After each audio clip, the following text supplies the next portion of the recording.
Welcome back to one giant time-lapse video on the T25 camper. Now, this has been quite a bit of a job. It was only initially meant to come in for a little respray on the cab. However, as you can see from this video, it has developed far past just a respray on the cab. Now, the problem with T25s is they just like rotting everywhere. And the worst part of the van to repair, and it is always rusty and will always go rusty no matter how much you look after it, is this front section. Now this front section is an absolute nightmare to repair because of the bumper lip. It stops you getting in there with a grinder. It's a pain in the ass to get in there with a belt sander.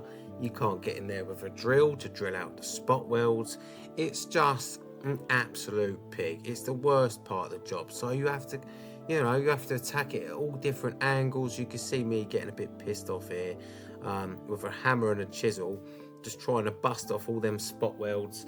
And you grind, get the grinder in there, all different bloody angles. You're flying hot metal absolutely everywhere. It's just a pig. Honestly, it's just a pig. It's one of my least favourite motors to work on, and this is my least favourite job. However, the job is here, and this is a friend of mine's motor, so I've just got to suck it up and get on with it, unfortunately. Now here, what I'm doing is I've cut out all the bits I need to cut out, and I'm making a template with the masking tape. So I'm going to draw that out, take it off, put it on the replacement panel, cut out the bits that I want, and weld them in fresh, good to go. Now, because there is a bit of a budget on this job, I wasn't going to start unstitching the entire lot, right? You can see from here that I do have the full panel. Now, to unstitch that top section is a lot more work, and the customer was on a tight budget, and it just made sense to cut halfway down, where it's far more simple to deal with, much more time efficient. The top, there wasn't really much wrong with the rest of the panel. It's more lower down, so obviously I've cut that. I'm going to replace that bottom section, and I can treat and deal with the rest of it.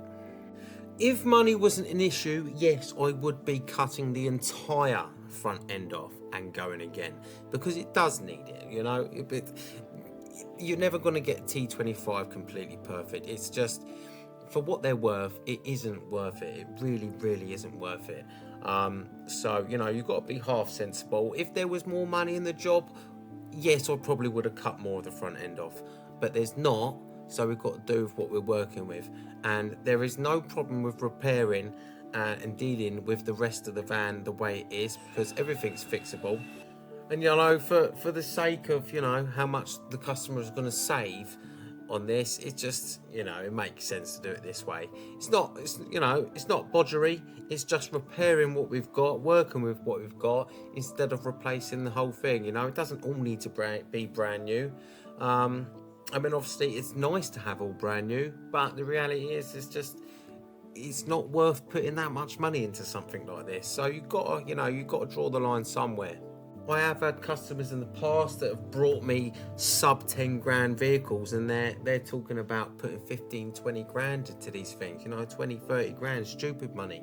And sometimes you just got to be a good guy and just be straight with them, and is this really the decision that you want to make? Is it really the path you want to go down? I mean, if they do, fair play, fair fucking play. If you love your motor, then send it. But in most cases, people have a little bit of, they get a bit carried away, a bit of a dreamer, and they think, all these wonderful things can happen, and then they regret it later on. So I'm not just going to mug someone off. I like to help them make the correct decision. I don't want to see someone pour their heart and soul into something that they're really not going to see nothing out of at the end.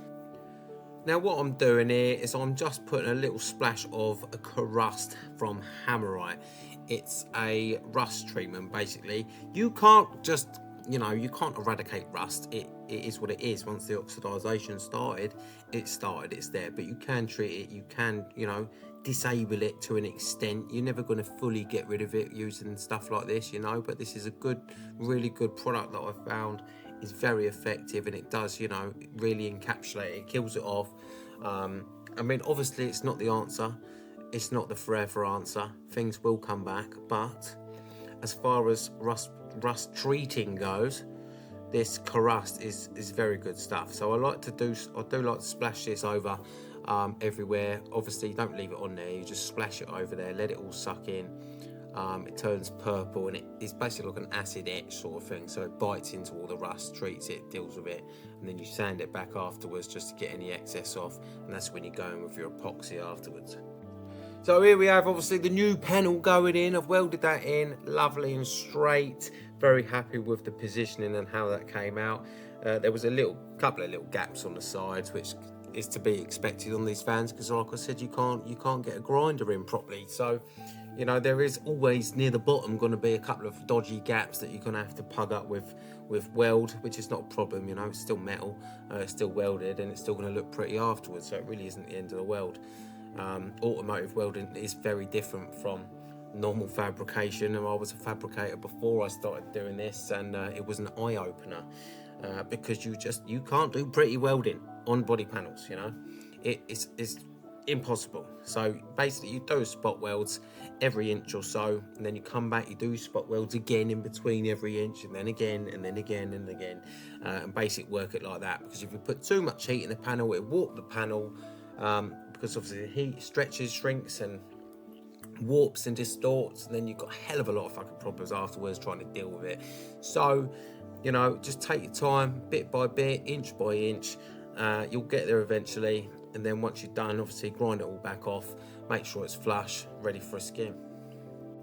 So this here is the next day. Obviously coming in the morning, I'm just grinding all these bits flat, get it nice and flush, making sure there is no bits that need to be dealt with, no bits I've missed, no like bad penetration or anything like that. There was a couple of bits, you know, that it does happen. You can't get it all on a first go. So obviously I went back in with a welder and just patched in the last few little bits that were required, ground them back again, and yeah, she's good to go. Done the aerial hole because the customer wanted me to remove the aerial, so I put grinder straight through that, a big hole in there, and I've just put a plate in there, welded that up, ready for a skim. Speaking of skims, we're on the skims already. So nice little wipe over there, not too much. It really didn't need much because it was pretty much straight anyway. So just two little baby skims either side. Obviously most of this is going to get knocked off anyway because it was really a well welded in panel. Not to blow my own trumpet, but it did come out very straight, so most of this will come off. A customer turned up here from bloody miles away, just turn up randomly.